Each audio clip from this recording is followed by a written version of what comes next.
Our story begins with a dramatic scene between two lovers running down a terribly lit corridor. Of course, in typical anime fashion, they run into each other and the boy ends up on top of the girl. Only this time, it's not your typical haughty anime scene, but rather a sad, heartbreaking one, when Rahel, the girl in question, asks Bam, her lover, to forget her, and then proceeds to disintegrate into 1,000 glowing butterflies. Talk about a dramatic exit. After Rahel randomly disappears and Bam is left to mourn in tears, the voice of God starts talking to him, and a giant hand appears to grab Bam and throw him in a new place entirely. He wakes up completely lost and confused, and the voice of God he heard earlier turns out to be a large, rabbit-headed, alien-looking creature who introduces himself as Hidon, the caretaker of the tower. Hidon addresses our MC by his name, leaving him flustered, and he assumes Rahel was also here. The rabbit very creepily smirks and teases Bam that if he wants answers, he'll need to ascend the tower and reach the top. But of course, there's a catch. He has to pass a seemingly impossible test, breaking a black ball in a cage filled with water while avoiding a monstrous-sized white eel. Like, seriously, that thing is huge. Just as our hero starts charging towards the cage with no fear whatsoever for his life, a random long-haired girl shows up, jumps higher than Kyrie Irving, and kicks him straight in the face. If that wasn't rude enough, she just starts yelling at him in some random made-up language, asking him if he's dumb. Another random character appears, a white-haired dude who is clearly this chick's loyal follower, also speaking in this strange language. The white-haired dude pulls out a black ball wrapped up in white gauze that starts glowing and unfolding around the MC. Apparently, this magic allows Bam to understand their language, and is only one of many powers this ball, called a pocket, has. Anyway, our new girl is totally not in the mood to deal with our MC, who is clearly a weak amateur, and she calls him irregular. Basically, someone who isn't really supposed to even be in the tower, but somehow still is. We find out soon enough that the new girl is actually Princess Yuri of Zahat, and that the king, her father, would execute her if he found out she was involving herself with an irregular. She suddenly shows concern for Bam, who she thinks is quite cute, and asks the caretaker to give him an easier test since he looks so weak, but of course, Hidon refuses. He does, however, suggest to Princess Yuri to lend Bam the Black March. The Black March is a legendary sword that changes based on its wielder. Apparently, only princesses of Zahad can make it reveal its sword form, while it just turns into useless iron for others. She agrees, saying she's giving it to him because he has a cute face, pretty people privilege, I guess, and he reluctantly accepts. And surprise, surprise, it remains a sword. So I guess this makes Bam a princess? Anyway, our MC goes in with confidence, only to be eaten by the eel in half a second. Kind of an embarrassing way to die. The others continue to watch. Yuri completely loses it because she'd rather not just sit and watch someone die. But turns out this was the right move to take by our MC, who hurts the eel from inside, making it spit him back out. It also turns out the eel wasn't even the test. It was the seemingly impossible black ball that was the problem after all. Bam doesn't care though, and continuously strikes the ball with his sword, triggering a flashback to the time he and Rahel first met. This fuels his conviction even more, and he relentlessly strikes again and again.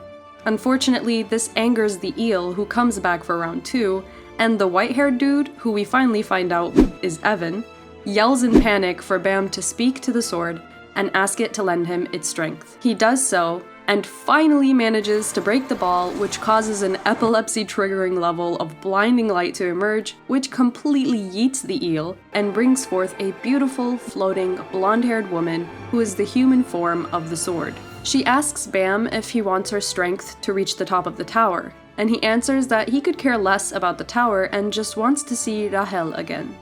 She then calls him boring, but apparently she also finds him cute, so she agrees to lend him her strength after all, which totally pisses off Princess Yuri since the sword never did that for her. Imagine your own sword being sexist. Our MC and the sword woman then proceed to hug each other closely until they disappear in a black flash, and Hidon explains that they've moved on to the next floor. Yuri says her and Evan need to go after him, and Hidon stays behind to mercilessly destroy the eel, while of course adding how interested he's in to see where this all will lead. As the sword woman and Bam are ascending to the next floor in a rainbow-colored dimension, she explains some things to Bam about how his relationship with Rahel won't be the same anymore. But he's sleeping anyway, so it's honestly kind of a waste of her own breath. Our MC wakes up in a field to the sound of a childlike voice coming from a floating cube. And the cube explains that the next test is basically an all-out battle royale between 400 players gathered there in that field. The test ends when the number of people left is 200. And just like that, the test begins extremely suddenly. Our MC starts groveling on the floor in fear, barely gets the chance to grab his sword, before he's met with a huge, buff, Giga Chad-looking dude who is clearly excited to get his first kill. Unfortunately for him, as he stands on top of Bam's chest, he's completely wrecked by another player who shoots an unnecessarily large amount of arrows at his chest. Arrow Dude starts aiming at Bam, and he too gets wrecked by yet another player, a guy with a sniper. Just as Bam is starting to get the hang of this battle royale frenzy, he finds himself in the middle of 3 opponents. Where should he even begin? Our MC decides now, in the midst of the chaos, is the perfect time to reminisce on past memories with Rahel. When he finally snaps out of it, the giant, ugly alligator threatening his life calls the random blue-haired enemy, who looks like an off-brand Howl from Howl's Moving Castle, he calls him Black Turtle for no apparent reason. Off-brand Howl then yaps about how everyone else has low IQ for participating in this bloodbath just because they were told to, and makes his very undramatic exit. Or so we think. He takes a look back at our weak, trembling MC and his interesting weapon, and decides to sweep the alligator's feet from under him and run off with our MC. Howl from Wish then introduces himself as Kun, and brings our MC in real close for a kiss, at least that's what it looks like, and asks him where the hell he got the Black March sword from. Our MC reveals how Princess Yuri let him borrow it, and the two continue peacefully walking together as if there aren't others around them fighting and killing each other. Enter Lizard Girl and an insignificantly normal-looking dude fighting each other and clearly being among the strongest of the participants, and some other random insignificant dude watching them. In the meantime, Kun and our MC are having a heartwarming chat in a cave, shake hands for their newfound alliance, and decide to look for other allies when the number has dwindled to 200. At that moment, the giant ugly alligator dude, Rock, comes in to kill them when, very conveniently, the test is over. And even more convenient, the second test is for the survivors to find 2 allies within 5 minutes. So of course, our MC and Howl from Wish end up forcefully allying with the alligator dude after tricking his dumbass. Oh, and the lizard girl Anak and normal dude Hats that were just fighting to the death, they team up too. The poor guy that was watching from afar, Shibisu, wants to join in only to be ignored because of how insignificant his poor existence really is. Next, the survivors find themselves waiting for the next test, and Rak is wasting energy by trying to provoke our MC to fight him, which makes his stomach growl in hunger, and he receives a chocolate bar from Kun, which is apparently the first he's ever had. He starts throwing back chocolate bars like no tomorrow, when the test administrator makes an entrance. Leroro, whose name sounds like an absolute joke, decides to create a huge water barrier that the participants need to pass through if they want to continue in the tower, because apparently there are too many survivors for his liking. Apparently our MC didn't even try and somehow ended up on the side with the instructor instead of with the other participants and passed with 0 effort. As he sits with the instructor and watches everyone besides the lizard girl and the other strong dude who she's now allied with struggle to get through, he asks Leto about Rahel to no avail. He then asks what the instructor knows about irregulars. Leto explains that people inside the inner tower are born and raised there, or otherwise are allowed to enter by Hidan, the rabbit demon-looking creature from earlier.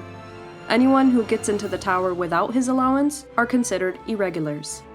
At that moment, a participant shoots his gun and starts yapping about how he could easily kill the instructor when he's embarrassingly put in his place within a few seconds.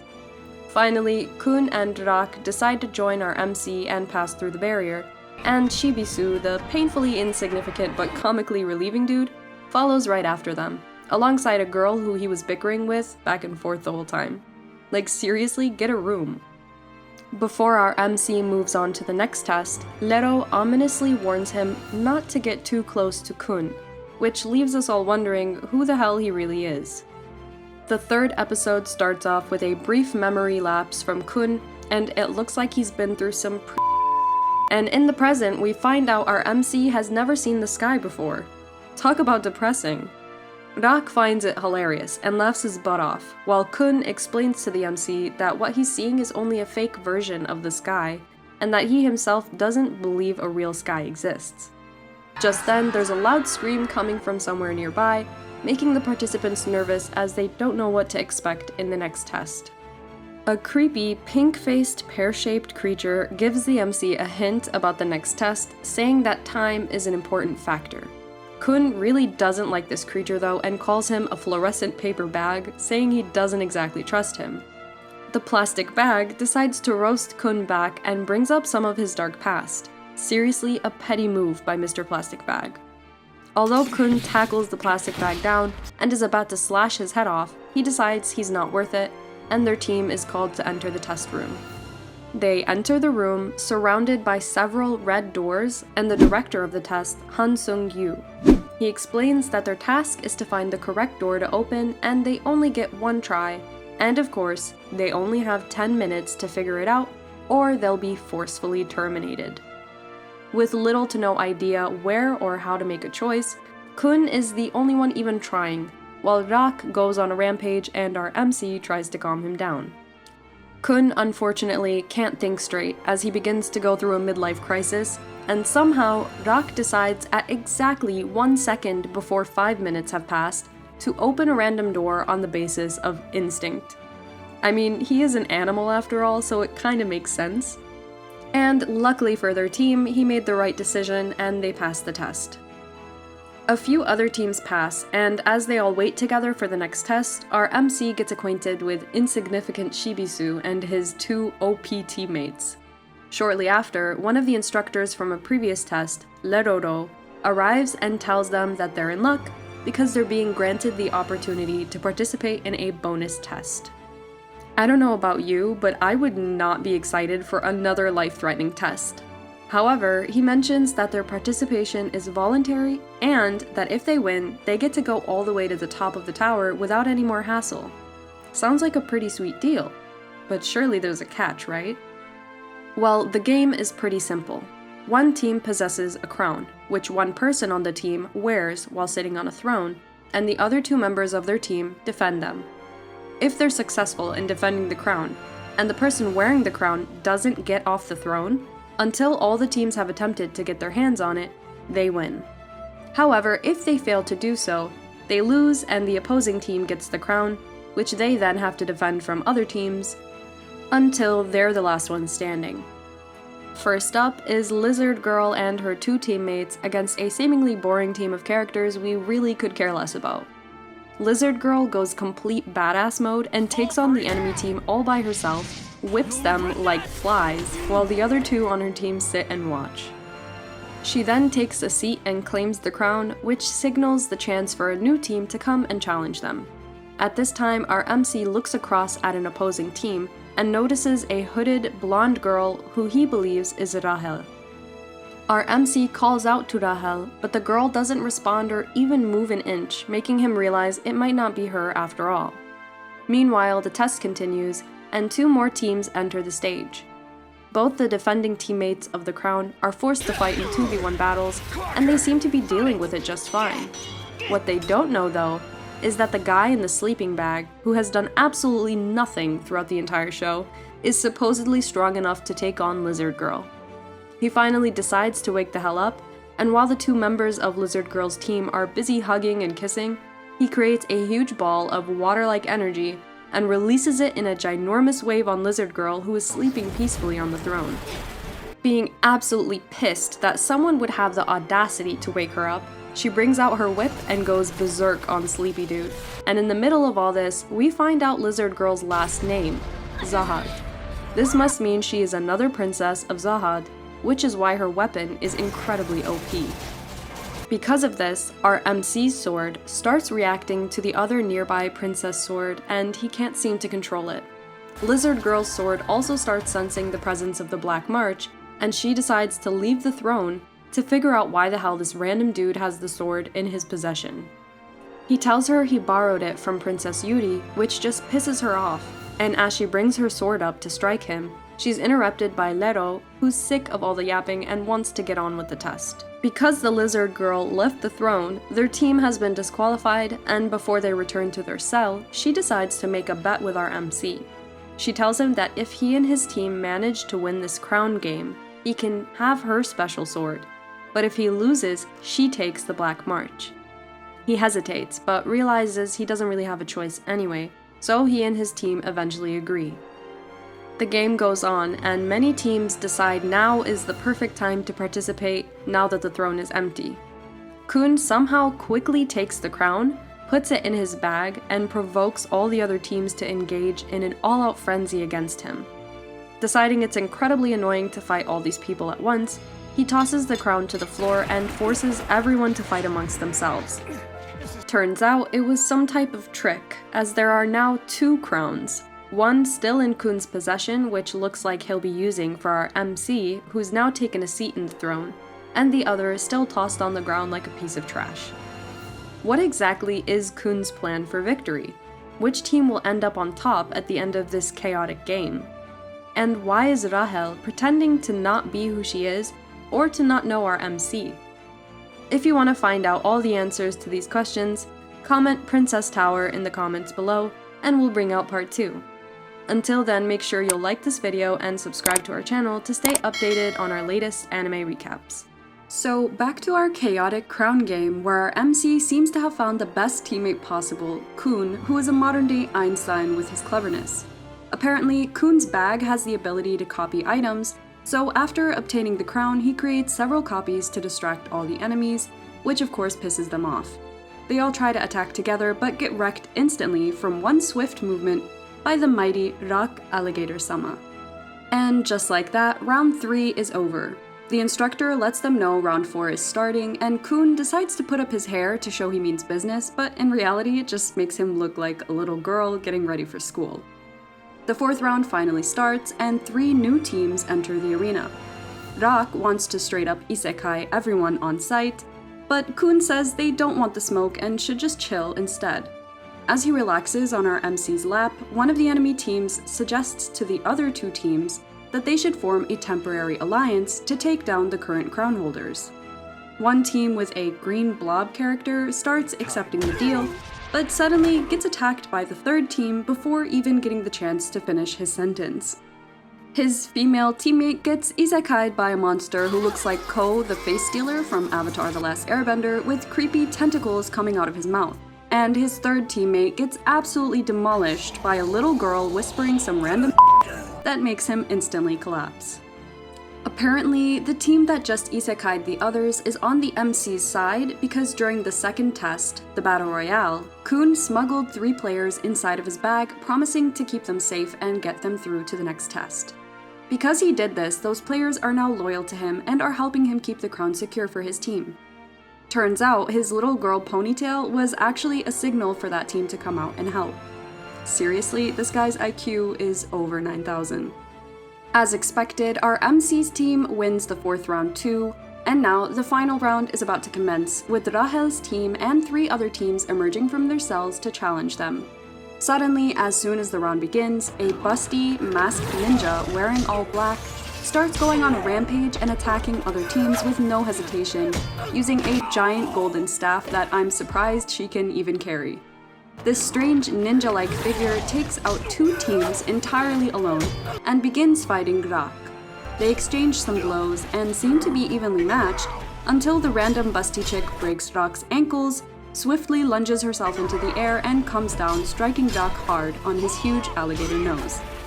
Just as she prepares to attack Baam, who is just casually sitting on the throne and watching as everything unfolds, she is stopped by a short-haired brunette with crazy orange makeup who basically calls her a for dressing in such tight clothes during this fight. As Kun advises Rak to stay close to our MC to protect his weak another opponent suddenly strikes him with his sword, but luckily, Kun notices just in time to block it. He's warned to not become too distracted as this new, creepy attacker with Rapunzel-length hair licks his lips like he's looking to do more than just fight with Kun. Then, Creepy Dude's teammate joins in and challenges Rock, making sure they aren't being underestimated. Suddenly, Bam realizes there's a hooded figure standing near him and the throne, who begins speaking to him, assuring him not to worry and that they won't take the crown from him. Bam hears their voice and instantly recognizes it's Rahel. Meanwhile, the game continues and Rock and Kun both successfully isekai their opponents. They both are incredibly confused why one of the enemy teams is protecting them since Kun didn't bribe them like the team from the previous round. Regardless, with only 30 seconds left for this round, Kun is certain his team will be the winners of the crown game.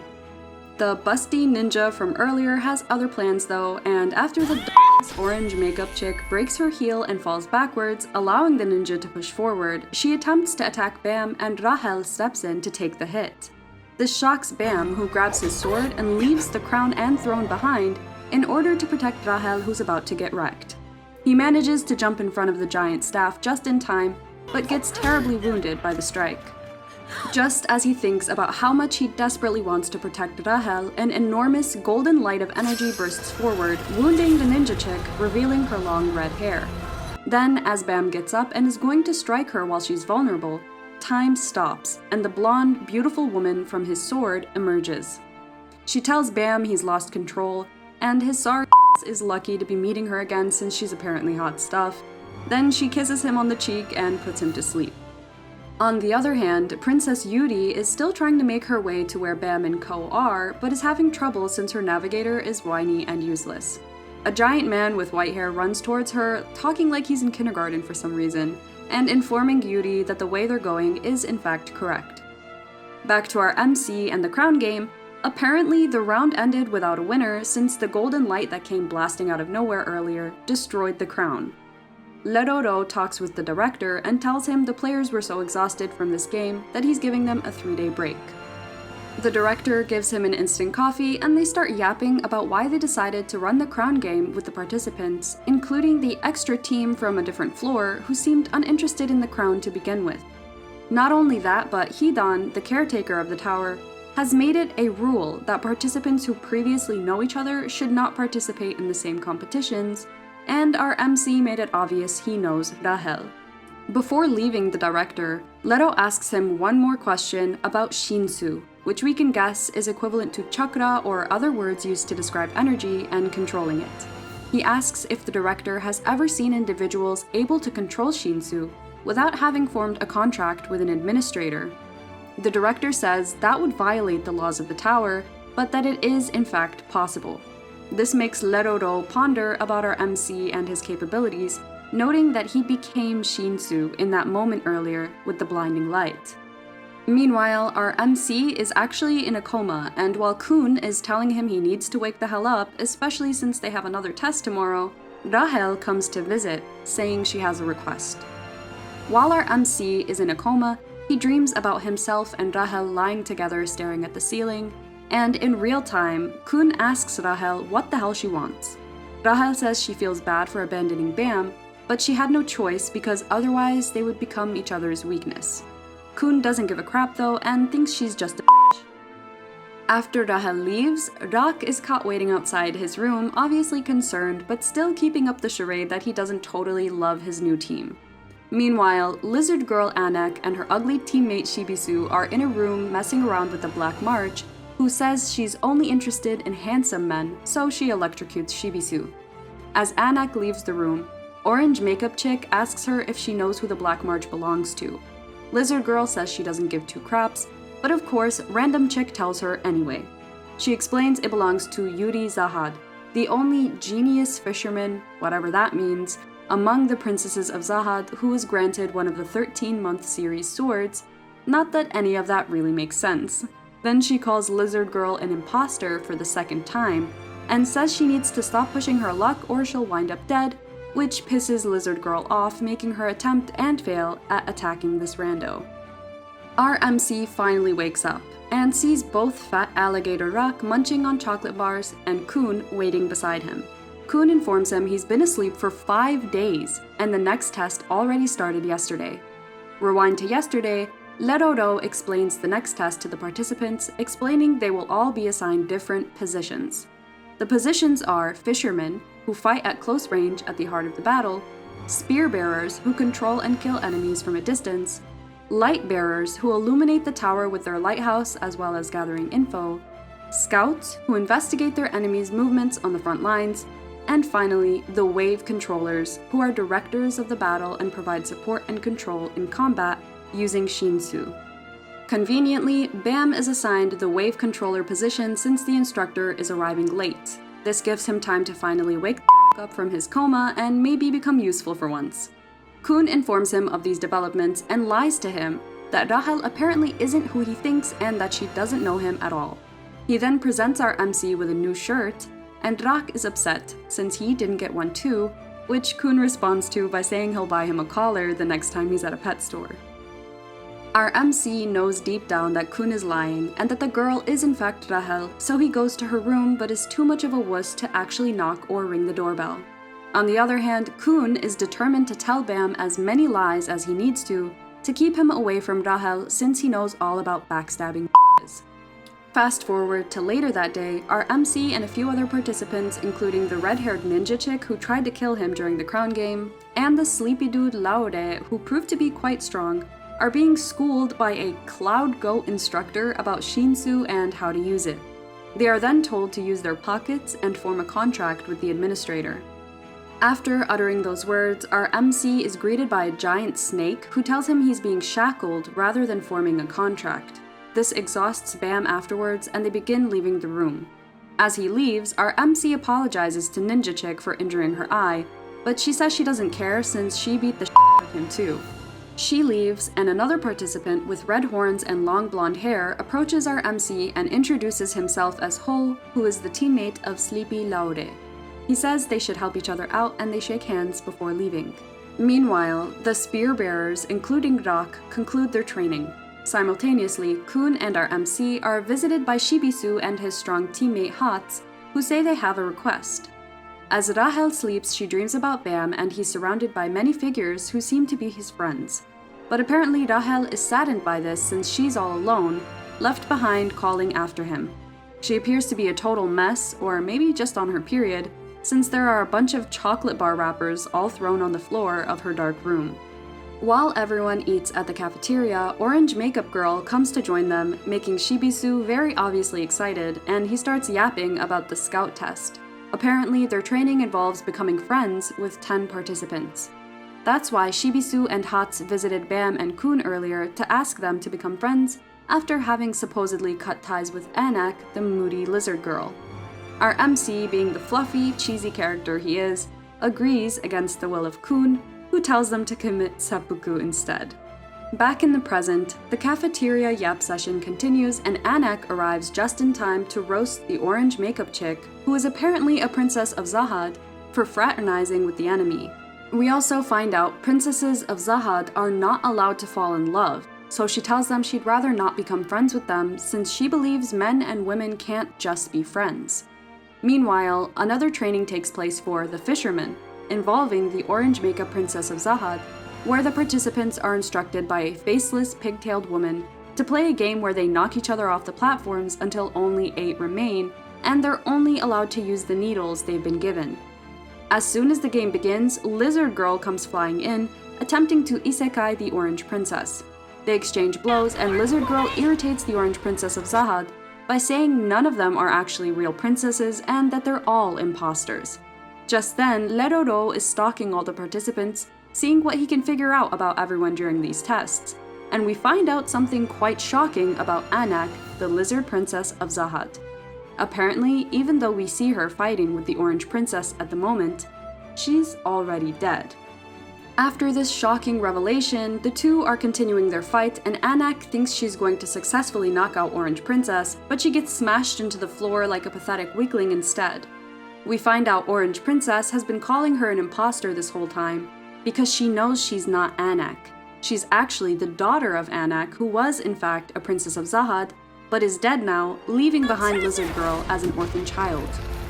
Apparently, Lizard Girl's mom, the real Anak, married a chef and bore a child with him, but he met a tragic fate after other princesses of Zahad came to kill him. That's why Lizard Girl is participating in climbing the tower to get her revenge on all the princesses of Zahad, starting with Orange Princess, whose name is finally revealed, and Dorsi. So it turns out, Zahad was the first person to successfully climb the tower. After achieving this, he put certain rules in place, like appointing strong women who are capable of inheriting special powers as the princesses of Zahad, and forbidding them from ever having intercourse or bearing a child. Sounds like a creepy harem, if you ask me. Well, it's apparently a rule put in place to stop the princesses from spreading the power they inherited. Meanwhile, the fight continues and intensifies between Anak's lizard daughter and Endorsi, ultimately resulting in them both falling off the edge and failing the test. At the bottom, where they've both landed and definitely broken a bone or two, they have a heart-to-heart about Lizard Girl's mom, and Endorsi recalls that she was really nice to her when she first became a princess. On the other hand, Lizard Girl remembers her last moments with her mom as she watched her mother go down in flames, regretting nothing about marrying her husband despite the rules. Fast forward, and the Cloud Goat instructor begins training our MC and the others who create balls of water-like energy and use them to pop balloons in the air. Our MC seems to be doing well and is even complimented by the instructor. Kun comes to pay him a visit, and after our MC goes to chat with him for a bit, it seems Ho, the blonde with horns, isn't happy at all about Laure recently being nice to the MC. Meanwhile, Kun and our MC yap about the princesses of Zahad for a bit, and Shibisu and Hats come to beg for help as they have yet to reach the quota for making friends, and today is the deadline. Taking advantage of their recent injuries and lack of points for buying food, our MC goes with Hats to pay the princesses of Zahad a visit, and they bribe them with food into signing their names on the friend list for Shibisu and Hats to reach their quota. There's clear tension between Endorsi and Hats as they exchange blushing expressions, and she agrees since she's starving and her stomach keeps growling. Lizard Girl also agrees since they presented her specifically with a delicious chicken pie, which was her father's specialty, so she cannot refuse. As our MC, Shibisu, Hats, and Kun exchange pleasantries in the hall after successfully reaching the friend list quota, Rahel gobbles up some apples in her room all alone.